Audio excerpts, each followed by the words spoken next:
¿Cómo podrías comentar esta relación existente entre la cultura y el poder, pero también ya incluyendo ahí la parte de las identidades y las múltiples identidades? Bueno, yo creo que vivimos precisamente en un marco histórico-cultural donde nuestras identidades están asignadas y asumidas por esas relaciones que existen, que son relaciones de poder, y que por lo tanto no podemos analizar ninguna creación o producción o expresión cultural fuera de las relaciones de poder que también las atraviesan. Sin embargo, no son cosas mecánicas, o sea, no que podemos decir que como vivimos en una estructura de relación autoritaria, entonces hay las expresiones culturales subversivas o transformadoras,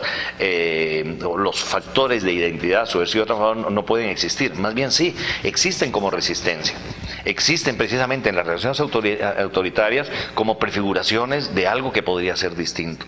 Entonces creo que tenemos que poner mucha atención a los múltiples factores de identidad y a la riqueza de la diversidad de identidades, que yo creo que es parte justo de un paradigma distinto a esta idea más bien uniforme de un proyecto de sociedad, un modelo, una sola manera de hacer las cosas que sería el socialismo, el comunismo, sino que le ponemos ahora atención a la riqueza de la diversidad, a la diversidad de las opiniones para el debate, a la diversidad de las expresiones sexuales para poder manifestar múltiples formas de nuestra relación como personas ante la vida, a la diversidad de maneras de ser, de pensar, de sentir. Y precisamente por eso esas distintas diversidades responden a identidades particulares que nos enriquecemos en la medida en que las ponemos en comunicación. Entonces no se trata de construir una identidad como pueblo y lo popular como algo que anula la diversidad de las identidades, sino precisamente lo popular es precisamente el florecimiento de esas múltiples identidades. Y donde valorizamos, por ejemplo, la riqueza y el enfoque de las poblaciones indígenas, de las mujeres, de las lesbianas, de la gente que trabaja en proyectos rurales y la gente que trabaja en las ciudades, es decir, la multiplicidad de formas de estar en el mundo es una riqueza muy grande, pero a la vez dentro de cada una y cada una tienen también factores de opresión que estamos cruzados por esas relaciones de poder, y entonces también tenemos que ser críticos. Entonces es una cuestión que nadie puede decir, bueno, vamos a respetar totalmente, porque esa es la lógica de los indígenas. Entonces como los indígenas piensan así y vamos a respetarla porque es su identidad y yo no puedo meterme, entonces somos acríticos ante eso. No, yo creo que tenemos por un lado que generar procesos críticos, pero tal vez quienes tienen que ser críticos con sus propios procesos son, en este caso, los indígenas. O sea, ¿quién soy yo para venir a ser el crítico de la otra identidad? Es decir, más bien de repente yo puedo al dialogar contribuir a generar procesos de criticidad que ellos y ellas mismas se hagan, que a la vez van a ser elementos que me van a cuestionar a mí ser crítico, me van a permitir ser crítico de mi propia identidad. Entonces yo creo que ahí hay una riqueza en la diversidad y sobre todo en la expresión cultural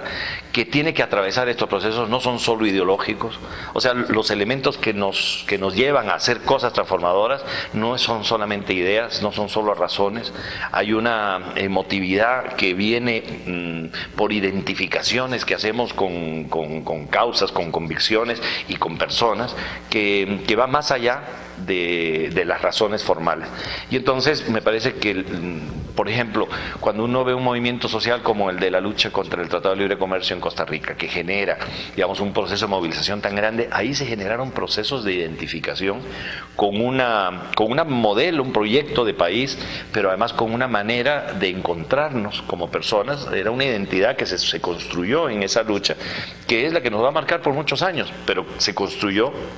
a partir del proceso mismo que la hizo ser, y no fue una cosa que previamente alguien podía haber preestablecido. Entonces lo que tengo que poner atención, y ahí es donde viene el tema de la sistematización, sistematizar cuáles fueron los factores que permitieron construir esa identidad,